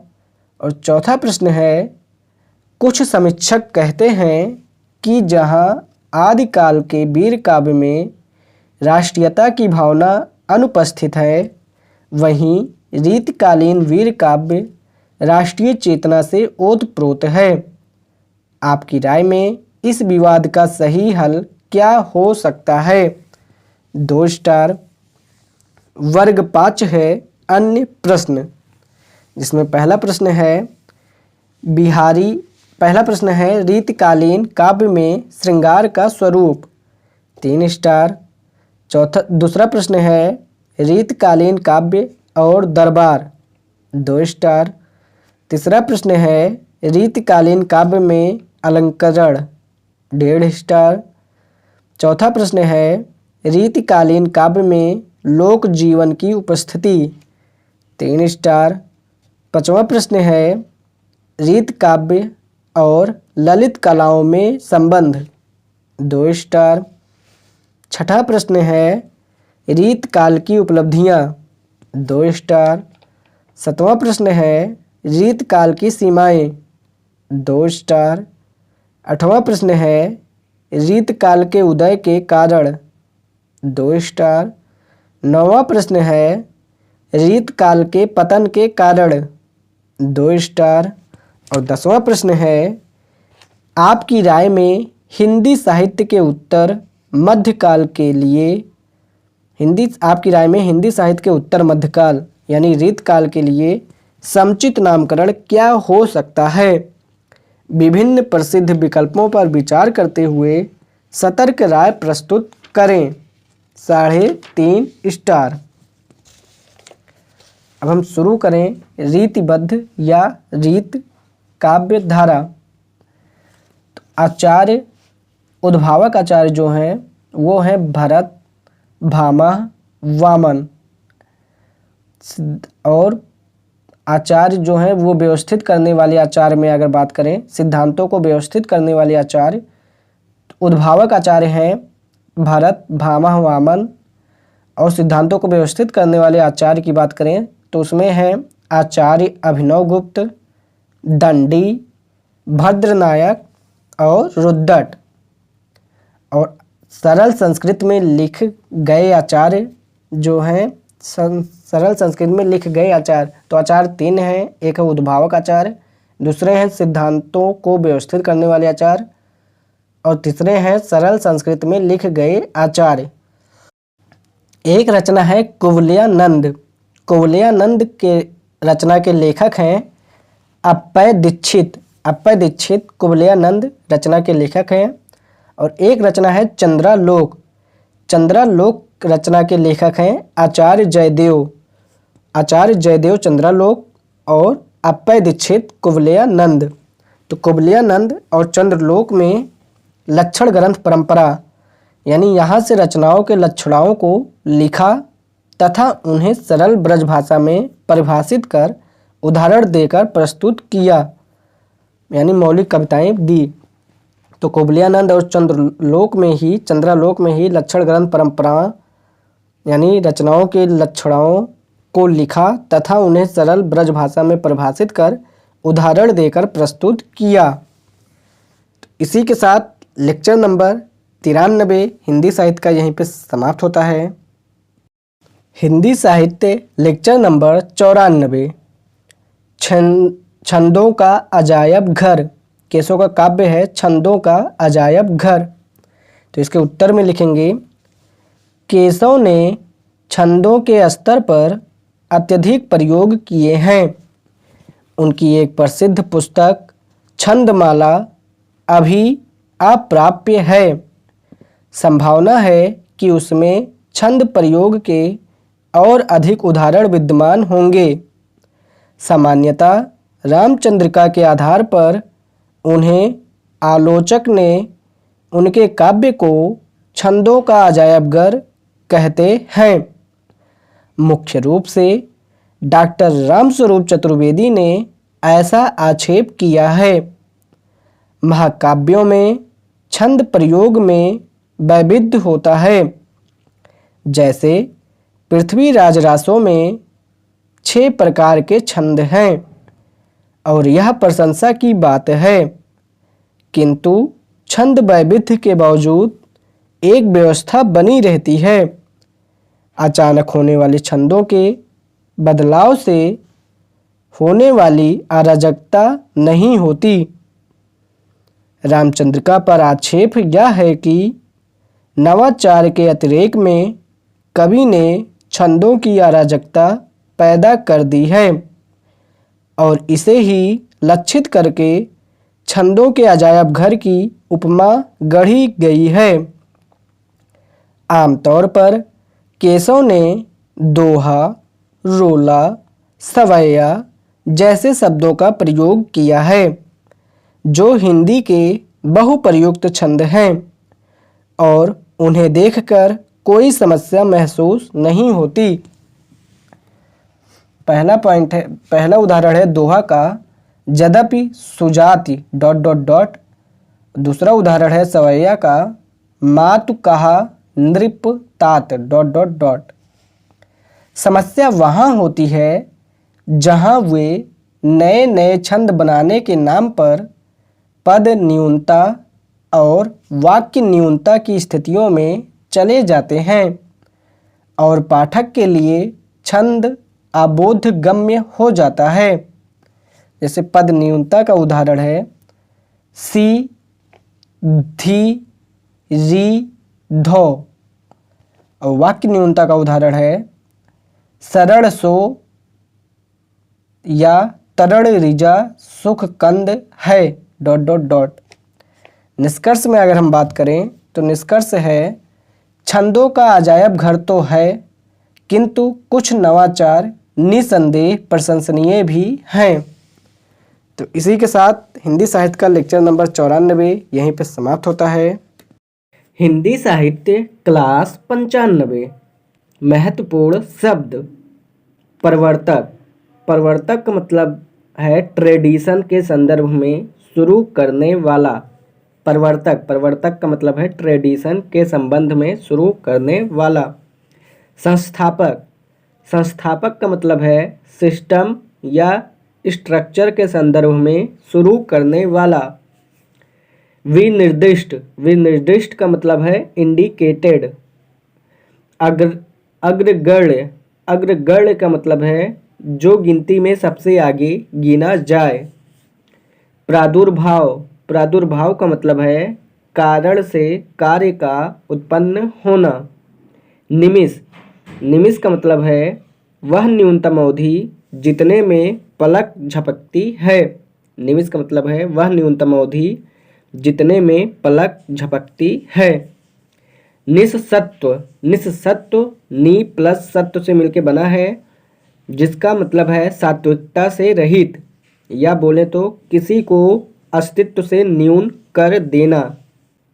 ईसत, ईसत मतलब प्रबल इच्छा। उद्भ्रांत, उद्भ्रांत का मतलब है, ऊर्ध्वभ्रांत का मतलब है ऐसी स्थिति जहाँ खूब भ्रम हो रहा हो। उपघान, उपघान का मतलब है सहारा। विलय, विलय का मतलब है अपनी सत्ता खत्म करके किसी और में समाहित हो जाना। समामेलन, समामेलन का मतलब है ऐसे समाहित होना कि दोनों का अस्तित्व बना रहे। चलिए अब देखते हैं आंसर 5 देखते हैं। आंसर 5 में क्वेश्चन है बिहारी की नागरता, बिहारी की नागरता, जिसके उत्तर में भूमिका है। भूमिका में पहला पॉइंट है हिंदी साहित्य में नगर और गांव का द्वंद्व कई कविताओं और गद्य विधाओं में मुखर हुआ है। जहां सूरदास के भ्रमर गीत, अज्ञेय की प्रसिद्ध कविता साप तथा नागार्जुन के काव्य में शहर के बरबस गांव को वरीयता दी है, वहीं बिहारी नगर के पक्ष में झुके हुए नजर आते हैं। रीतकाल की सामंती मानसिकता का ही असर है कि उनके भीतर नगर के प्रति मोह तो विद्यमान है ही, ग्रामीण जीवन के प्रति दुराग्रह भी मौजूद है।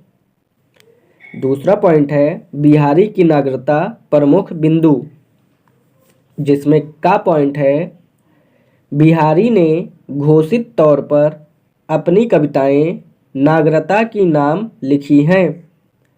खा पॉइंट है बिहारी सतसई का पहला ही दोहा राधा के प्रति उनके भक्ति भाव को दिखाता है, किंतु उनकी भक्ति सूर की ग्रामीण राधा के प्रति नहीं है, बल्कि शहर की राधा के प्रति है। डॉट डॉट डॉट राधा नागर सोई डॉट डॉट डॉट। गा बिंदु है बिहारी को महसूस होता है कि ग्रामीण लोग व्यक्ति के गुणों का महत्व तो नहीं समझते। शहर में रहने वाला व्यक्ति अपने गुणों की बदौलत सम्मान और प्रतिष्ठा का हकदार बनता है, अपने गुणों की बदौलत सम्मान और प्रतिष्ठा का हकदार बनता है, जबकि गांव में गुणी होना और न होना बराबर ही है। वे गुलाब का प्रतीक लेकर कहते हैं कि वे न यहाँ नगर बड़े जिन आदर तो आब, फूल्यों अनफूल्यों भयो गवहीं गांव गुलाब। यहाँ नगर के बड़प्पन वाले लोग नहीं रहते जो गुणों का आदर करें, इसलिए गुलाब फूले या न फूले तो गांव के गंवार को कोई फर्क नहीं पड़ता। हे गुलाब, तू अगर नगर में होता तो तेरे गुणों का सम्मान व महत्व होता। गांव में होने के कारण तेरा खिलना और न खिलना बराबर है, क्योंकि गंवई लोगों को तेरी सुंदरता का महत्व नहीं पता।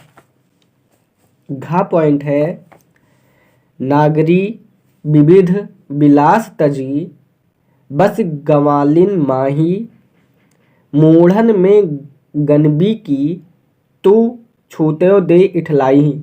दोबारा से बोलूँगा, नागरी विविध विलास तजी, बस गंवालिन माही मूढ़न में गनबी की तू, मूढ़नी में गनबी की तू छूत्यो दे इठलाई। इसका अर्थ है बिहारी का मानना है कि शहर में तमाम सुविधाएं और विलासिताएं हैं, इसलिए कोई भी विवेकशील व्यक्ति गांव की जगह शहर को ही वरीयता देगा। उन्हें पता चला कि शहर की एक स्त्री ने विवाह के बाद गांव में बसने का निर्णय किया है, तो वे अपना क्रोध दबा नहीं पाए और उस पर करारा व्यंग्य करते हुए कहा कि, अब अंगा पॉइंट है, बिहारी की नागर चेतना उनकी सामंती चेतना का ही एक पहलू है। इसलिए यह देखकर आश्चर्य नहीं होता कि वे गांव की हर चीज से नफरत करते हुए भी ग्रामीण युवतियों की देह सौंदर्य की तारीफ करने से नहीं चूकते। हालांकि तारीफ करते हुए उन्हें गंवार जरूर कहते हैं। गदरन तन गोरटी डॉट डॉट डॉट। सूरदास का एक वाक्य है, वह मथुरा काजर की कोठरी डॉट डॉट डॉट। अज्ञे की कविता साप का एक उदाहरण है, साप तुम सभ्य तो नहीं हुए, डसना कहाँ सीखा डॉट डॉट डॉट। अब एक दूसरा क्वेश्चन देखते हैं। क्वेश्चन है, बिहारी का काव्य गागर में सागर। तो गागर में सागर, गागर क्या है? दोहा है, और बिहारी सतसई में है। अब इसके उत्तर की बात करते हैं। तो उत्तर में पहला पॉइंट है, कल्पना की समाहार क्षमता और भाषा की समास क्षमता। कल्पना की समाहार क्षमता और भाषा की समास क्षमता, ये दो गुण ऐसे हैं जो बिहारी को हिंदी के सबसे सफल कवियों में शामिल करते हैं। इन्हीं दोनों क्षमताओं का परिणाम है कि उनका काव्य हर कदम पर गागर में सागर वाली उक्ति को चरितार्थ करता है। दूसरा पॉइंट है, बिहारी गागर में सागर कैसे भरते हैं, यह देखने के लिए उनके उन दोहों पर नज़र डालनी चाहिए जिनमें वे छोटे छोटे संकेतों से पूरी कहानी कह देते हैं। अनावश्यक विवरणों को छोड़ते हुए पाठक की कल्पना क्षमता पर पर्याप्त भरोसा रखते हुए जब वे केवल क्रियापदों और अनुभवों के माध्यम से पूरी कहानी झलका देते हैं तो पाठक के समक्ष चकित होने के सिवाय कोई रास्ता नहीं बचता। उदाहरण के लिए, कहत नटत रेझत डॉट डॉट डॉट, बतरस लालच लाल की डॉट डॉट डॉट। तीसरा पॉइंट है, गागर में सागर भरने का एक और तरीका भी बिहारी के पास है। कहीं कहीं वे श्लेष अलंकार के माध्यम से एक ही दोहे में एक से अधिक अर्थों की सृष्टि करते हैं और उनका दोहा एक से अधिक कविताओं की अर्थ संपदा की बराबरी करने लगता है। चिर जियो डॉट डॉट डॉट बलधर के वीर। चौथा पॉइंट है, दूसरे अर्थ में देखें तो बिहारी सतसई भी गागर में सागर के समान है। गौरतलब है कि बिहारी के इस एकमात्र काव्य ग्रंथ में कुल 213 छंद हैं और ये छंद भी कवित्त या सवैया जैसे दीर्घ छंद न होकर केवल दोहा या सोरठा जैसे लघु छंद हैं।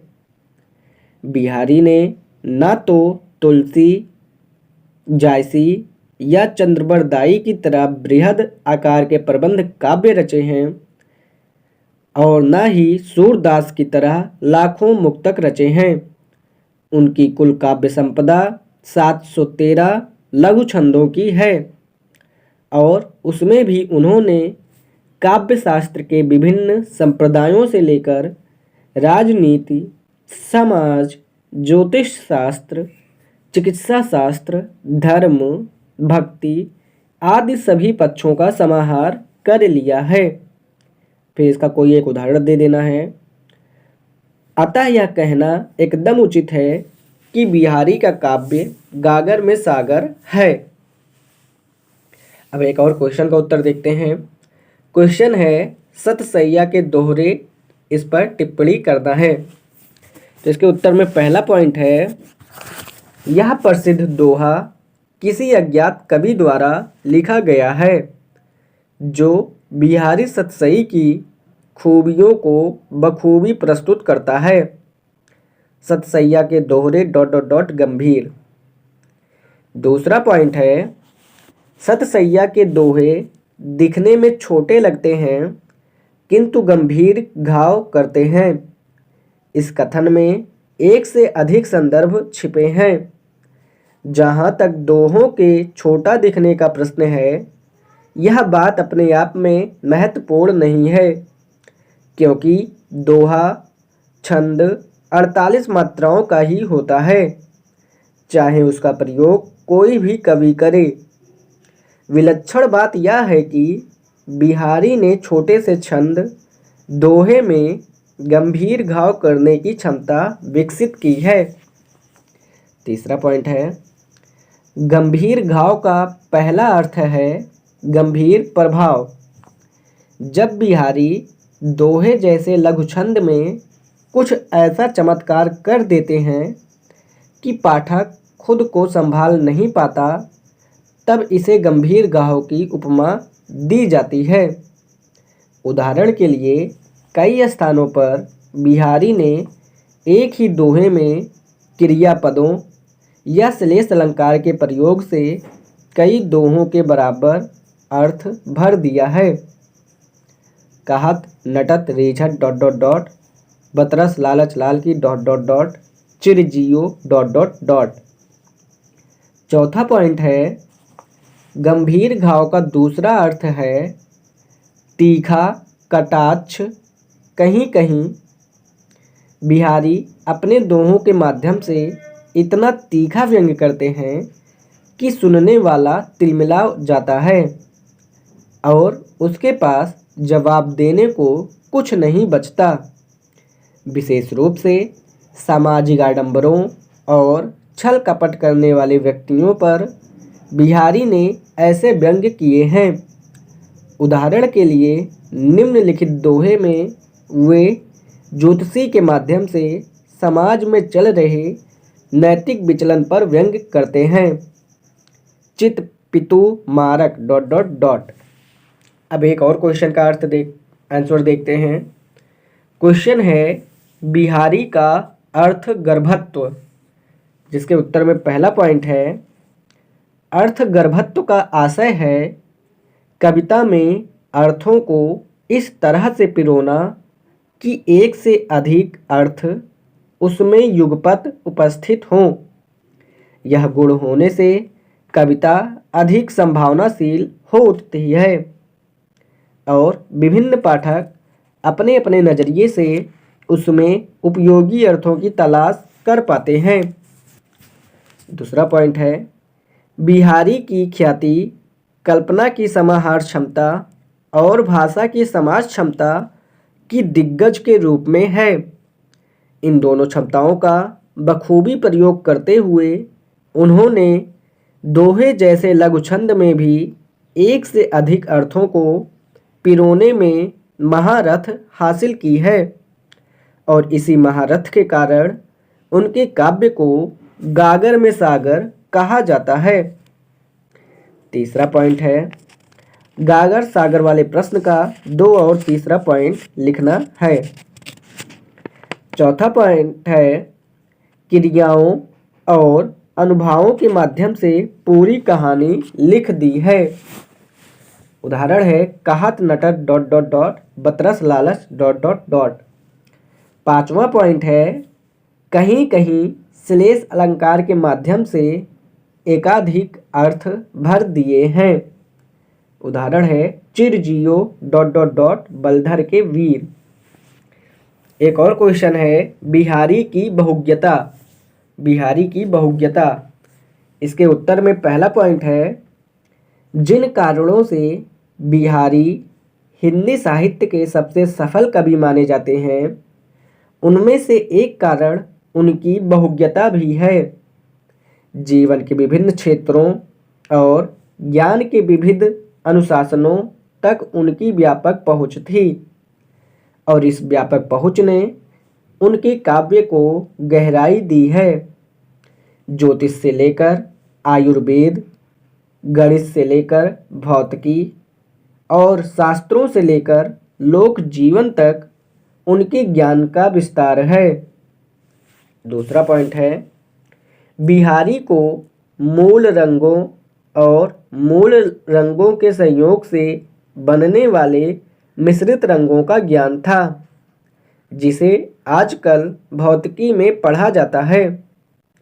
उन्होंने अपने इस ज्ञान को कृष्ण और राधा से जोड़कर भक्ति का हिस्सा बना लिए हैं। मेरी बाधा हरो राधा नागर डॉट डॉट डॉट। तीसरा पॉइंट है, बिहारी को ज्योतिष शास्त्र में भी पर्याप्त रुचि थी। जारज योग तथा कई अन्य योगों की चर्चा उनके दोहों में मिलती है। उदाहरण के लिए निम्नलिखित दोहे में वे एक ज्योतिषी पर उसी की भाषा में व्यंग कर रहे हैं। चितु पितु मारक डॉट डॉट डॉट। चौथा पॉइंट है, पंचांग आदि का ज्ञान पतरा डॉट डॉट डॉट। पांचवा पॉइंट है, अपने समय के राजनीतिक सच्चाइयों का ज्ञान।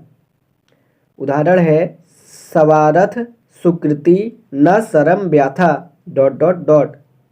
छठा पॉइंट है, अपने समय के लोक जीवन की पहचान। उदाहरण है, जपमाला छापा तिलक डॉट डॉट डॉट। कहित कहती न देवर कुमति डॉट डॉट डॉट।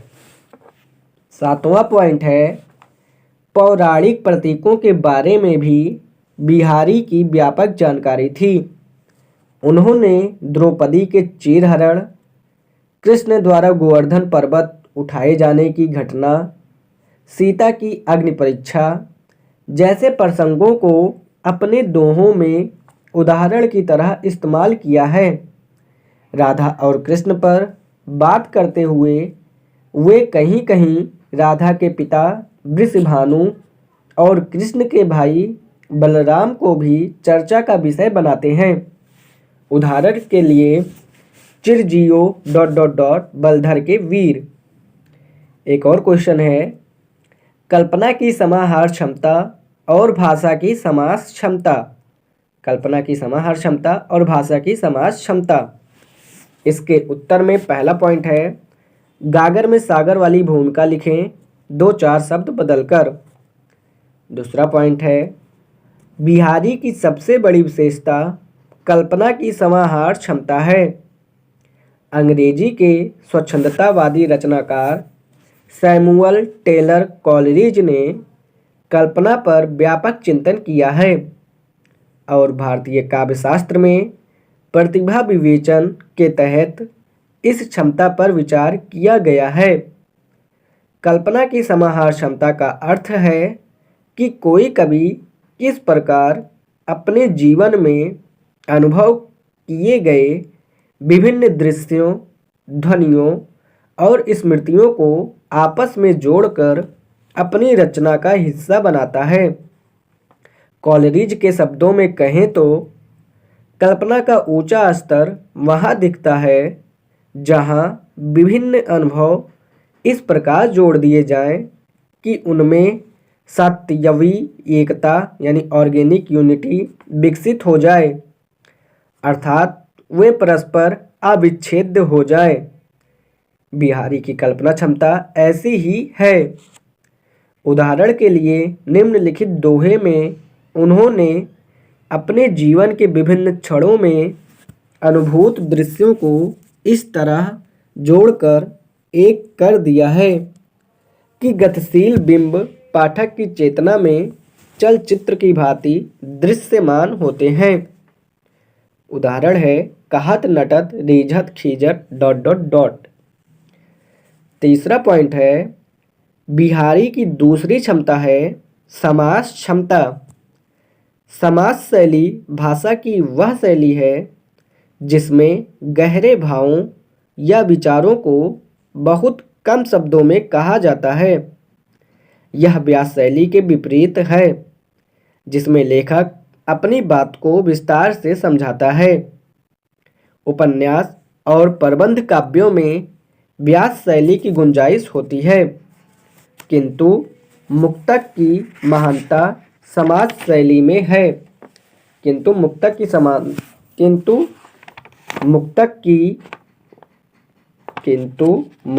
की महानता समास शैली पर टिकी होती है।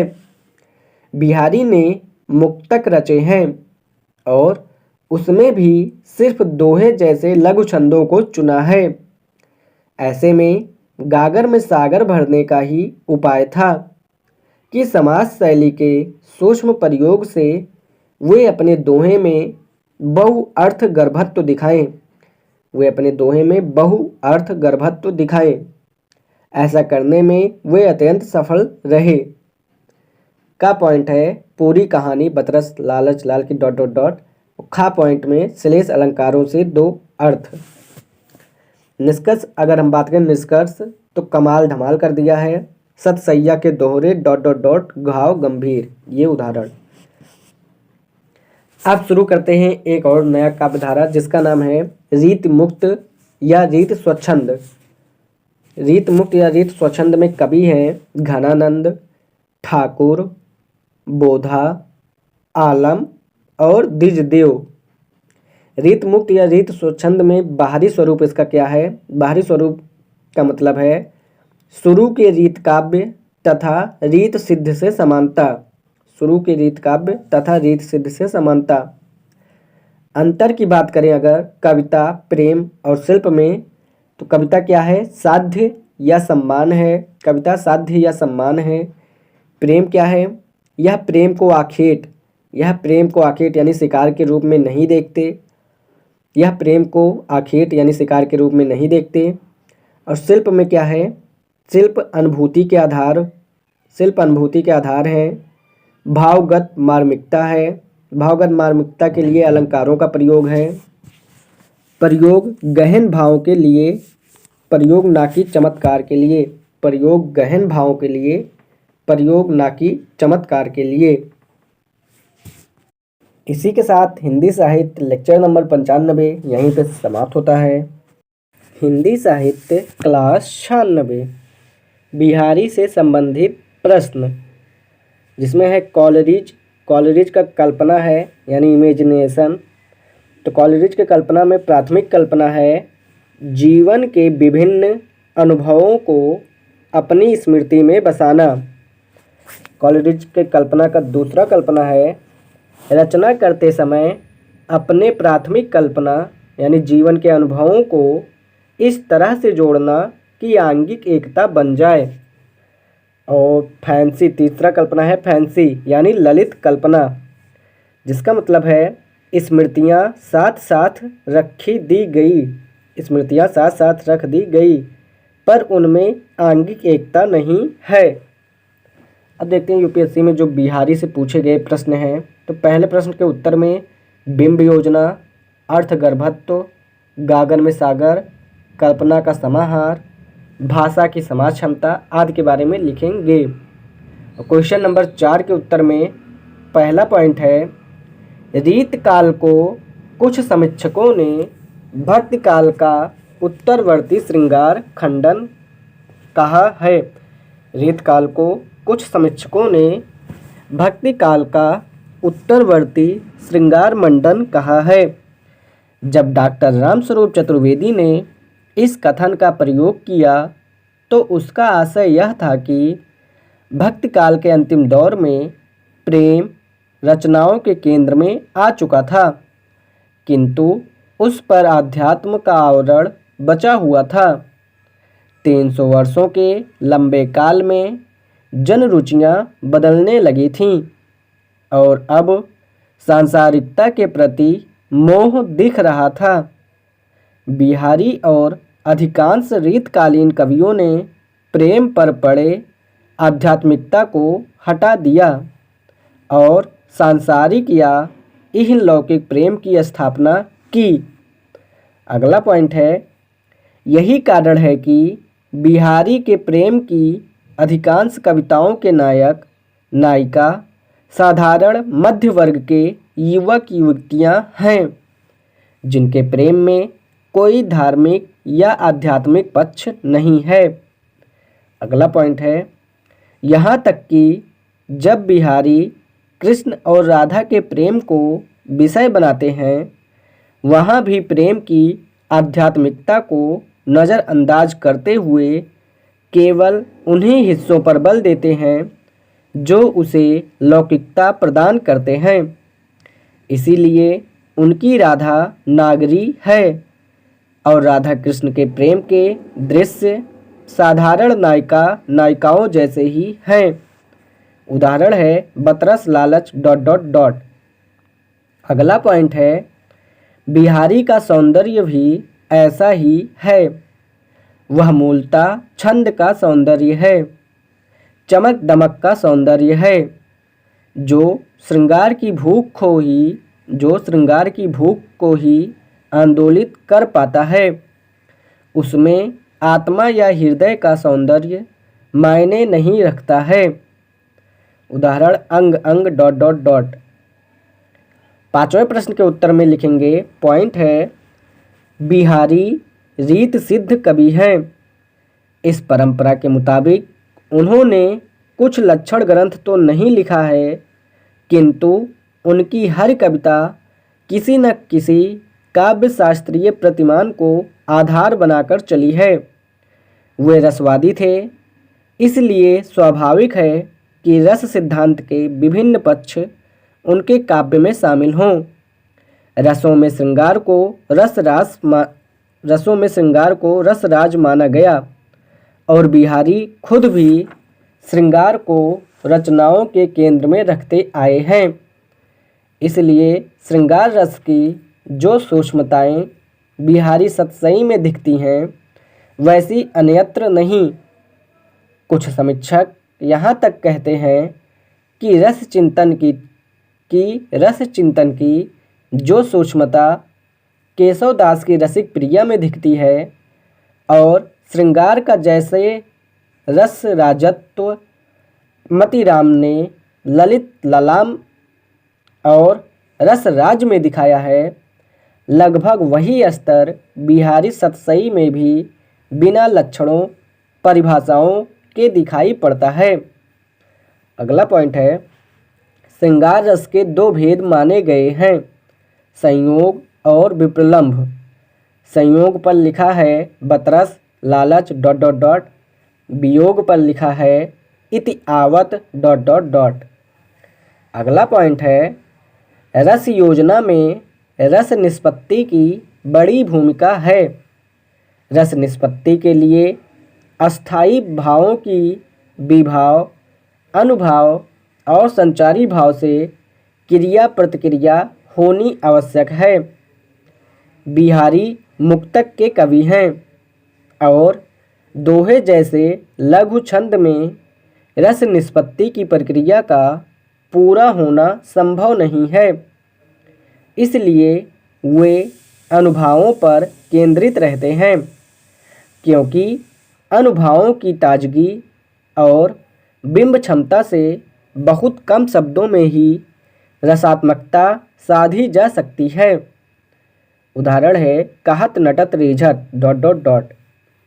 अगला पॉइंट है रस सिद्धांत मानता है कि साधारणीकरण होने पर ही पाठक तक रस की पहुँच होती है। शायद यही कारण है कि बिहारी ने दरबारी माहौल में होकर भी नायक नायिका के रूप में मध्यवर्गीय युवक युवतियों को लिया है। ठीक वैसे ही जैसे सूर के कृष्ण ईश्वर नहीं बालक दिखते हैं और जायसी की नागमती रानी नहीं बल्कि विरह दग्ध साधारण नारी दिखती है। अब क्वेश्चन 6 के उत्तर देखते हैं। क्वेश्चन 6 में था काव्य दृष्टि। काव्य दृष्टि में 4 चीज़ें देखेंगे। एक काव्य प्रयोजन, रसवादी, शिल्प या कलावादी और शास्त्रवाद। तो इसके उत्तर में पहला पॉइंट है बिहारी के काव्य और काव्य दृष्टि की समीक्षा को लेकर विभिन्न आलोचक मतभेद की स्थिति में हैं।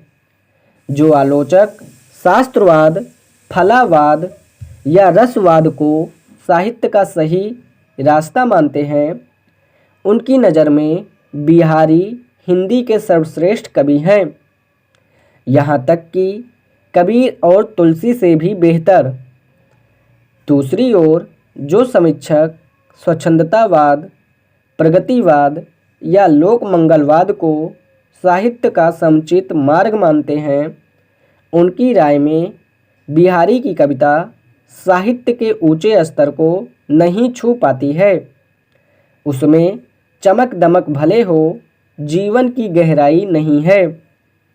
अगला पॉइंट है, जहाँ तक बिहारी की काव्य दृष्टि का प्रश्न है, वे निश्चित तौर पर रसवाद को स्वीकार करते हैं। उनके नज़र में काव्य का प्रयोजन न तो शिवेत्तर छते है, न ही कांता सम्मत उपदेश और न ही सामाजिक परिवर्तन। साहित्य का उद्देश्य सिर्फ और सिर्फ मनोरंजन है, रसात्मक भूख की संतुष्टि है। वे खुलकर कहते हैं, तंत्री नाद ... अगला पॉइंट है, जैसी बिहारी की कवि दृष्टि है, वैसा ही उनका काव्य है। वे चाहते हैं कि उनकी कविताएं पढ़कर पाठक या श्रोता रस में निमग्न हो जाए। छोटे से छंद दोहे में रसात्मकता को साधने के लिए वे भाषिक तरास के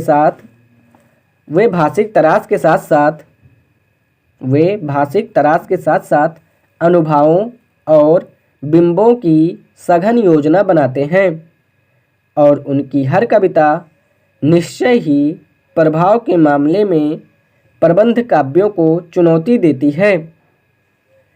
कहत नटत ...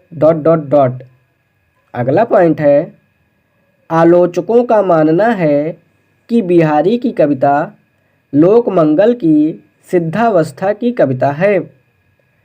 उसमें विलासी जीवन के सारे सुख सजे हुए हैं, किंतु लोक जीवन की चिंताएं नज़र हैं। उन्हें सामंती जीवन का प्रतिनिधि कवि कहा गया है। सच यह है कि बिहारी का एक तरफा मूल्यांकन ठीक नहीं है। उन्होंने अपने रसवाद के साथ साथ लोक मंगल को भी साधने की चेष्टा की है। वह चेष्टा तुलसी और कबीर जैसी विराट भले न हो, इतनी गौड़ भी नहीं है कि नज़रअंदाज कर दी जाए। आडंबरों पर चोट से लेकर राजनीतिक व्यंग्यों तक उनकी लोक चिंता फैली हुई है। उदाहरण है, नहीं पराग ... अतः बिहारी को किसी एक सौंदर्य शास्त्रीय प्रतिमान से पूरी तरह नहीं मापा जा सकता है। रसवाद उन्हें समझने का मूल आधार है, तो लोक मंगलवाद भी उन्हें पूरी तरह समझने के लिए जरूरी है। क्वेश्चन 7 के उत्तर में देखें तो क्वेश्चन 7 में था धर्म में पैठ। तो धर्म में पैठ में पहला पॉइंट है पौराणिक कथाओं का ज्ञान। दूसरा पॉइंट है कथा धार्मिक आडंबरों पर चोट। तीसरा पॉइंट है कृष्ण और राधा पर कई छंद लिखते हैं। और चौथा पॉइंट है जब धर्म के नैतिक पक्ष पर आते हैं तो राम के भक्ति पक्ष पर भी आते हैं। उसी में है दर्शन में पैठ। अभी तक हमने धर्म में पैठ में 4 पॉइंट देखा, अब देखते हैं दर्शन में पैठ। दर्शन में पैठ में पहला पॉइंट है राधा वल्लभ संप्रदाय को मानते थे। थोड़ा सा इसके बारे में लिखें। राधा को अधिक महत्व, राधा के दोहे से शुरुआत, इसके बारे में लिखना है। दूसरे पॉइंट में वैष्णव वेदांत दर्शन से जुड़ाव थे। वैष्णव वेदांत दर्शन से जुड़ाव थे, इसके बारे में लिखना है। अब एक की पॉइंट है, जब भी दर्शन का प्रश्न आए तो इसे ध्यान रखें। क्या ध्यान रखना है, अब मैं पढ़ता हूँ। दर्शन का अर्थ अनिवार्यता तत्व मीमांसा से नहीं होता। दूसरे शब्दों में कहें तो ईश्वर, जगत, आत्मा के सूक्ष्म प्रश्न ही दर्शन की परिधि में शामिल नहीं है। वह माया और परलोक के प्रश्नों के परे भी है।